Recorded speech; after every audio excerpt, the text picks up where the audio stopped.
It takes approximately 30 seconds to destroy a 6-year relationship. Trust me, I timed it. Well, not intentionally, but I've replayed that moment in my head so many times that I could recite those fatal words in my sleep. The funny thing is, I didn't even mean it. Not really. But isn't that always how it goes? The things we say without thinking are the ones that cut the deepest. My name is Lily Jenkins. 3 months ago, I lived in a stunning 3-bedroom townhouse in Brookhaven with my fiancé, had a closet full of clothes that still had tags on them, and spent my weekends brunching with friends and planning my Pinterest-perfect wedding. Today, I'm writing this from my childhood bedroom in my parents' house, surrounded by faded posters of bands I liked in high school and the lingering scent of my mother's disapproval. How did I get here? Pour yourself something strong. This isn't a pretty story. I met Ethan Wilson 6 years ago at a friend's housewarming party. He wasn't the guy everyone noticed when they walked in. Not like his friend Thomas, who had the whole tall, dark, handsome thing working for him and knew it. Ethan was more subtle, average height, kind eyes behind wire-rimmed glasses, a bit on the slender side, with this habit of running his hand through his dark brown hair whenever he was thinking hard about something. What I noticed first wasn't his appearance, but his laugh, genuine and uninhibited. The kind that makes you want to know what was so funny. When I maneuvered my way into their conversation circle, I discovered he was telling a story about a disaster at work. He's a structural engineer specializing in residential projects, and somehow making building codes sound interesting.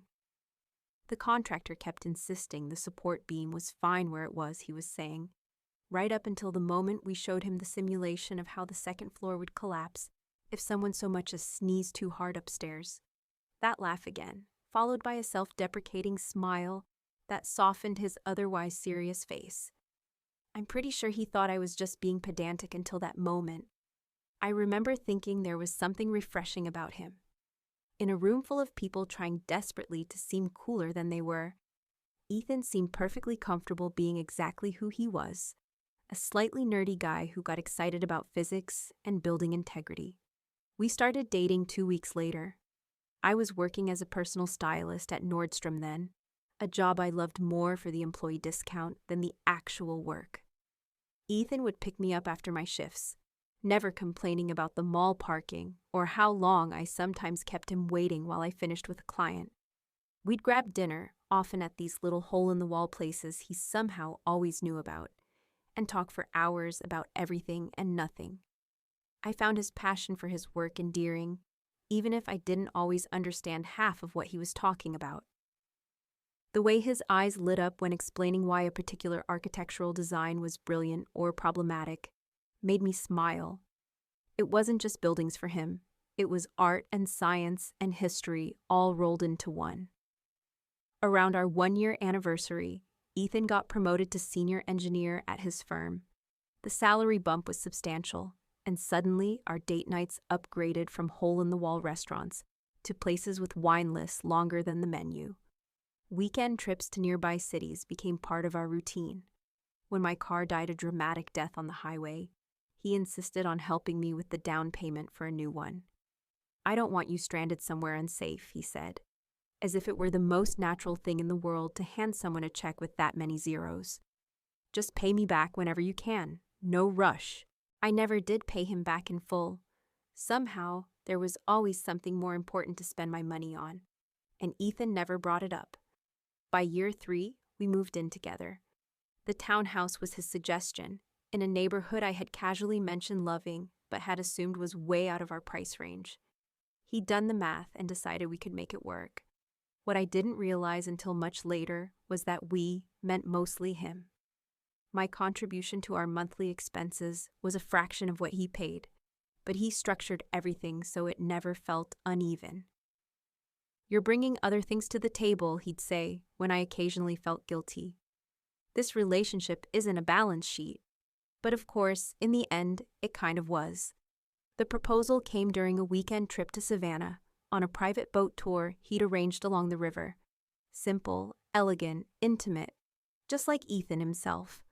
The ring was exactly what I'd wanted, though I'd never explicitly told him. He'd paid attention to my comments about other people's rings, noted what I lingered over in jewelry store windows, and chosen accordingly.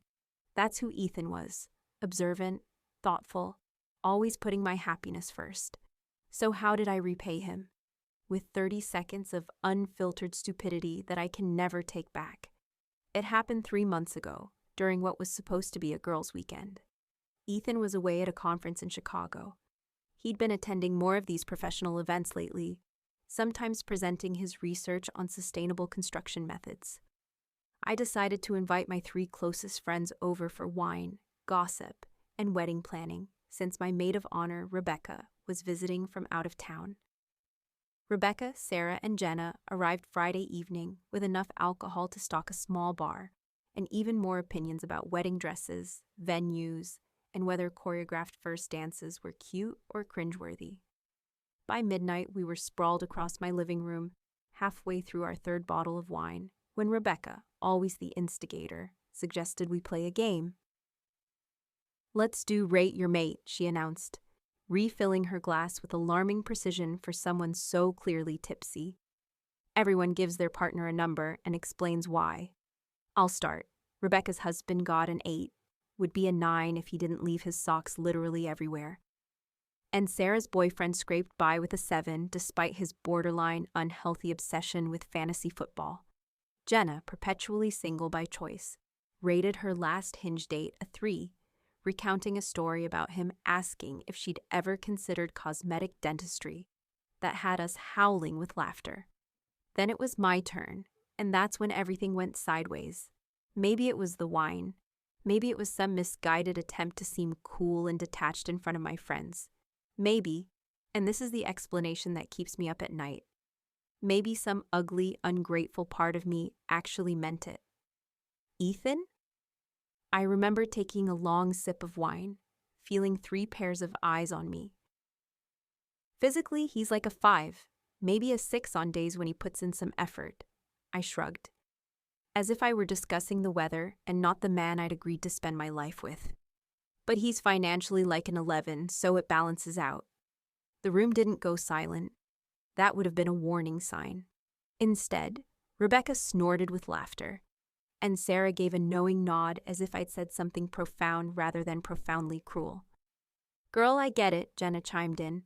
"Security is sexy. And because the universe has a twisted sense of humor, that's when I heard it, the creak of the floorboard near the kitchen entrance. A sound so familiar I usually didn't even register it consciously.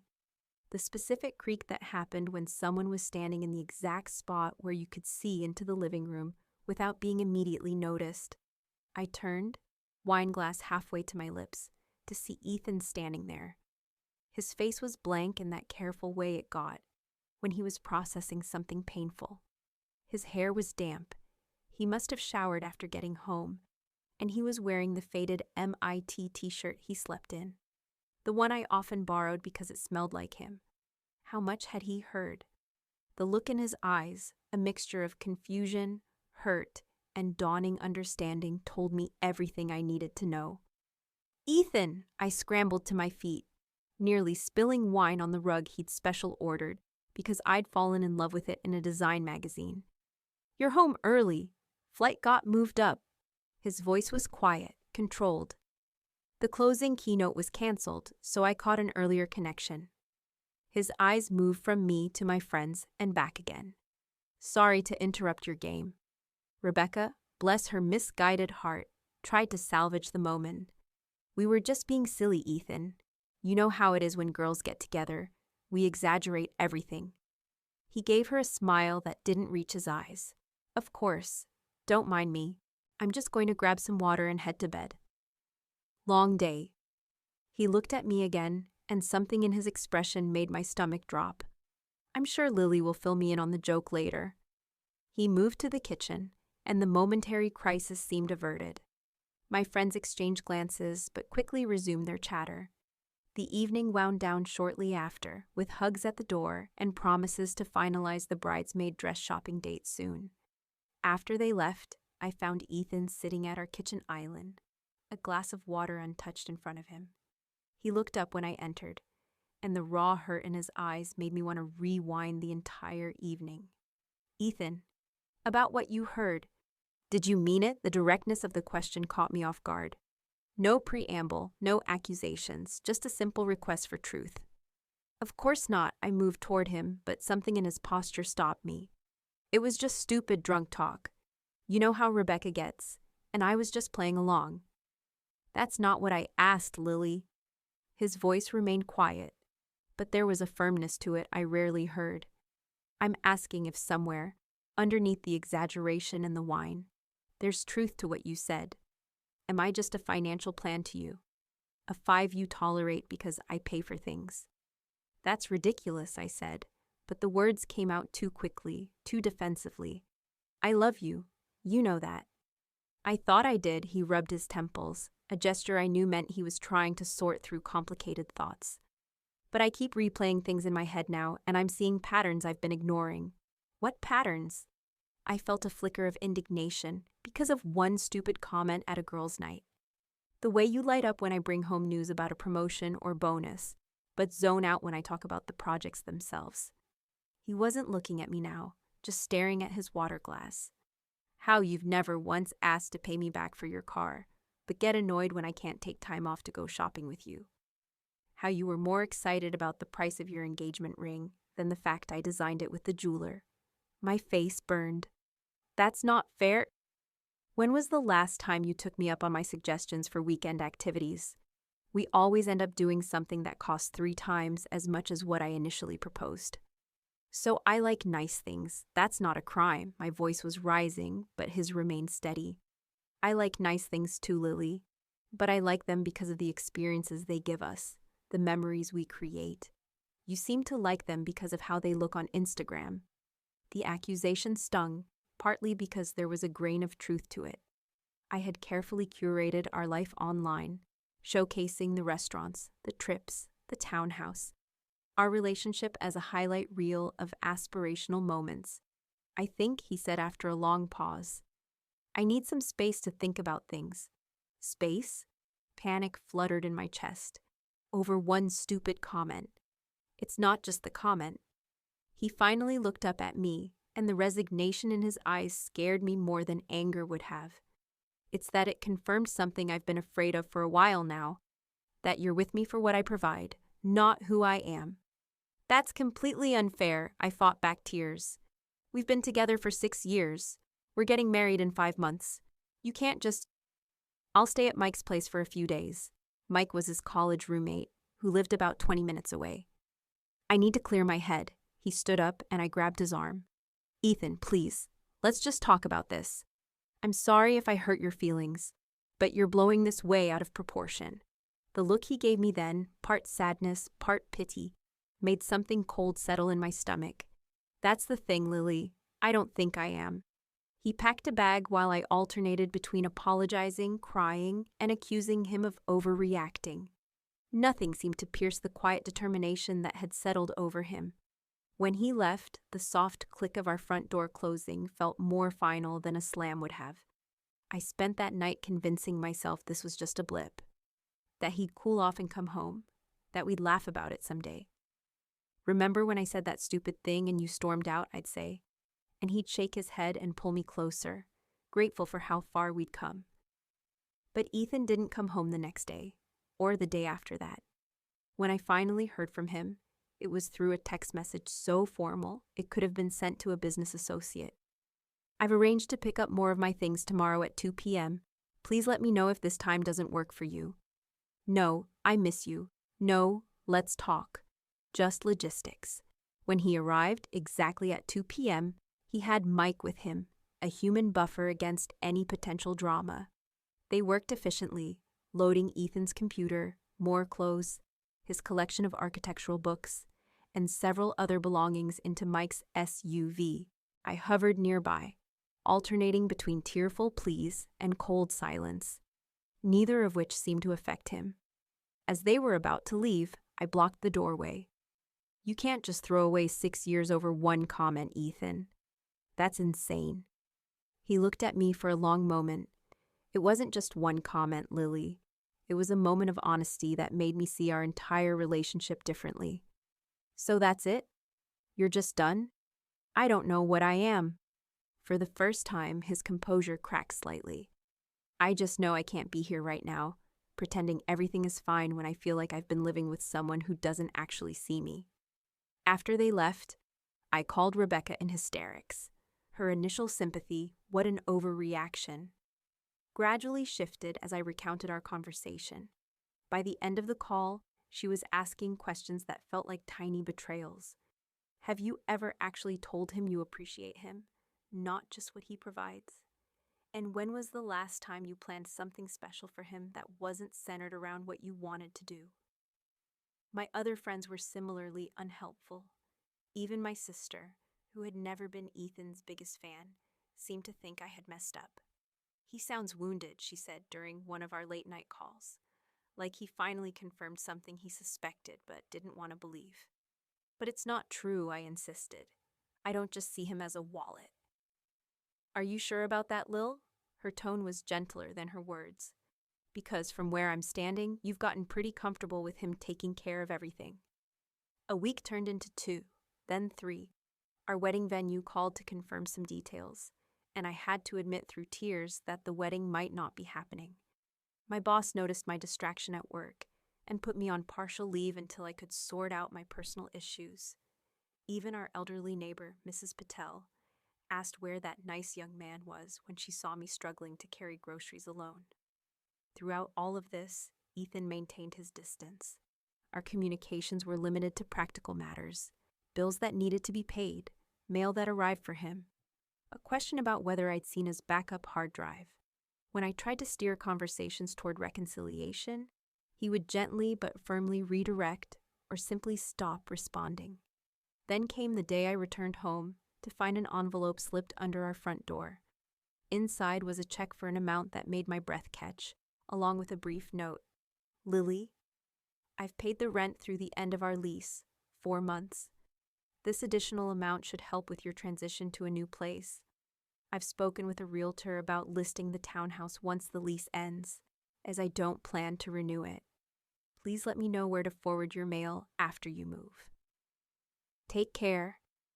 Ethan, not love Ethan, not even sincerely, just Ethan. As if we were casual acquaintances concluding a business transaction. I called him immediately, fingers shaking as I dialed. What is this? I demanded when he answered. His voice wary. It seemed like the right thing to do, he replied. I know your name isn't on the lease, but I wanted to make sure you had time to figure things out. Figure what out? Ethan, this is our home. We're supposed to be getting married. A heavy silence hung between us. I don't think that's happening anymore, Lily. The finality in his voice felt like a physical blow. Over one stupid comment? Are you really that fragile? His sigh was heavy with resignation. It wasn't just the comment. It was the realization that we want very different things from this relationship, and maybe always have. That's not true, I was crying now. Ugly sobs that made it hard to speak. I love you. I believe you love me in your way, he said after a moment. But I'm not sure it's in a way that's healthy for either of us. Please, I whispered. Please come home so we can talk about this face to face. I don't think that's a good idea right now. Then when? Another pause. I don't know, Lily. I need to figure some things out on my own. After we hung up, I sat on our living room floor, the one with the rug he'd bought because I loved it, and tried to understand how 30 seconds of stupid words had demolished everything I thought was solid in my life. The following weeks were a blur of desperate attempts to fix things. I sent emails detailing all the reasons I loved him beyond his financial support. I had flowers delivered to his office with apology notes. I even showed up at Mike's apartment one night, slightly drunk and completely pathetic, only to be told by a sympathetic but firm Mike that Ethan wasn't there. He's staying with his brother in Virginia for a while, Mike explained. He needed some real distance, Lily. His brother lived over 3 hours away. The realization that Ethan had felt the need to put that much physical space between us was a wake-up call. This wasn't a tantrum or a negotiation tactic. He was genuinely reevaluating everything about us. 2 weeks before the lease was set to expire, I finally accepted that this was really happening. I found a small one-bedroom apartment I could afford on my salary, started packing, and called our wedding vendors to cancel. Each conversation was a fresh humiliation. No, there's no new date. Yes, I understand about the non-refundable deposit. No, we're not postponing. It's over. My parents offered to let me move back home until I sorted things out, an option I'd initially rejected out of pride, but eventually accepted when I calculated my new budget. Without Ethan's income supplementing mine, my comfortable lifestyle was suddenly mathematically impossible. The day I moved out of our townhouse was surreal. Ethan had arranged to be there to collect the last of his things and help me if needed. It was the first time we'd seen each other in nearly 2 months. He looked different somehow, thinner, certainly, but also harder around the edges. The softness I'd taken for granted in his expression was gone, replaced by something more guarded. When our eyes met, there was recognition, but no warmth. We worked in near silence, occasionally exchanging practical questions. Is this box yours or mine? Do you need help with that? Did you change your address with the post office yet? Strangers might have thought we were roommates who barely knew each other, not a couple who had once planned to spend their lives together. As I was loading the last box into my car, I found the courage to ask the question that had been haunting me. Was it really just that one comment that changed everything? Was what we had really that fragile? Ethan leaned against the doorframe, considering his answer carefully. It wasn't fragile, Lily, that's the sad part. It was actually incredibly strong enough that I ignored a lot of signs for a long time. What signs? Or my voice was small. The way you checked the price of a gift before reacting to what it was. How you always steered us toward the most expensive option when we were making decisions. From restaurants to vacations to this house. He gestured at the townhouse behind him. The comments you'd make about your friends' partners who earned less than I did.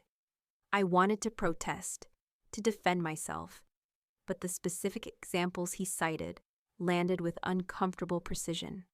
I told myself it didn't matter, he continued, because you loved me for other reasons too. But when I heard you that night, so casually reducing me to a number and a paycheck, he shook his head.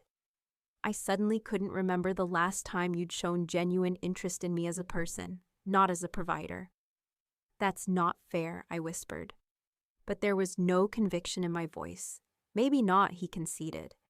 Maybe I'm getting some things wrong, but I do know that I deserve to be with someone who values me for who I am, not what I can give them. And you deserve to be with someone you genuinely admire and desire, not someone you're settling for, because they can provide the lifestyle you want. There was no anger in his voice, just a quiet certainty that this was the right decision. And standing there in the driveway we'd once shared, watching him hand over his keys to what was supposed to be our future home, I couldn't summon any arguments that didn't sound hollow even to my own ears. That was 3 months ago. I lasted exactly 2 weeks in my new apartment before the reality of my financial situation forced me to accept my parents' offer. Now I sleep in my childhood bedroom with my mother's passive-aggressive comments about learning to stand on my own 2 feet as my daily soundtrack. I still have the check Ethan gave me uncashed. Some stubborn, prideful part of me wants to prove I don't need his money, that I never did, even as I eat my parents' food and use their Wi-Fi, and try to ignore my father's sighs when he sees the bills for my car payment. The irony isn't lost on me. I'm still depending on someone else financially. It's just my parents now instead of Ethan. Last week, I made the mistake of checking Ethan's Instagram. He's never been particularly active on social media, so I wasn't prepared for what I found. A photo of him grinning beside a completed building project, his arm around a woman I didn't recognize. She wasn't conventionally pretty, curly hair tied back messily, minimal makeup, practical clothes, but the way she was looking up at him with genuine pride and admiration made my stomach twist. The caption nearly broke me. Celebrating the Palmer project completion with this incredible woman who actually listens to my structural engineering stories without falling asleep. Lucky man.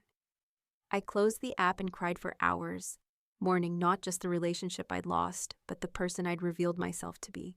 Because the truth, the ugly, uncomfortable truth I've been avoiding, is that maybe Ethan was right.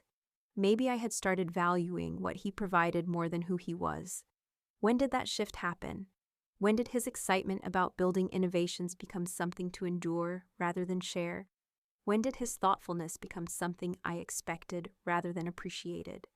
When did I start seeing his stability as compensation for his physical ordinariness, rather than as an intrinsic part of what made him extraordinary? The most painful realization isn't that I lost my comfortable lifestyle, or even that I lost Ethan. It's that I never fully saw him, not really. I categorized him as a 5 who pays for everything long before I voiced it aloud to my friends. The words that destroyed everything weren't a momentary lapse. They were the surfacing of a truth I'd been harboring all along. So here I am, 30 years old and starting over, trying to rebuild not just my life, but my understanding of what matters in a partnership. Some days I'm angry at Ethan for not giving me a chance to grow, for not seeing that people can change. Other days I'm grateful he had the courage to walk away from something that wasn't serving either of us, even if I couldn't see it at the time. My mother, in one of her rare moments of non-judgmental insight, said something that stayed with me. Perhaps the kindest thing Ethan did was leave before you had the chance to make each other truly miserable. She might be right. In his own way, maybe Ethan did what he always did, saw the structural flaws before they could cause a catastrophic collapse. Only this time, the structure was us. I don't know what happens next. I'm trying to focus on building a career that can actually support me independently, on developing friendships that aren't centered around material things, on becoming someone who values people for who they are, rather than what they can provide. Sometimes I fantasize about running into Ethan years from now, showing him how much I've changed, winning him back with my new perspective. But even in my fantasy, I can see the fundamental flaw. I'm still casting him as a prize to be won, rather than a person to be loved. The hard truth is that I'm not homeless, because Ethan overreacted to a careless comment. I'm homeless because for too long, I built my home on someone else's foundation, never bothering to develop my own. Now I have the painful but necessary opportunity to build something sturdier, something based on who I am and what I can contribute, not what I can extract from someone else. 30 seconds might have been all it took to destroy my relationship, but I'm learning it's going to take a lot longer than that to rebuild myself.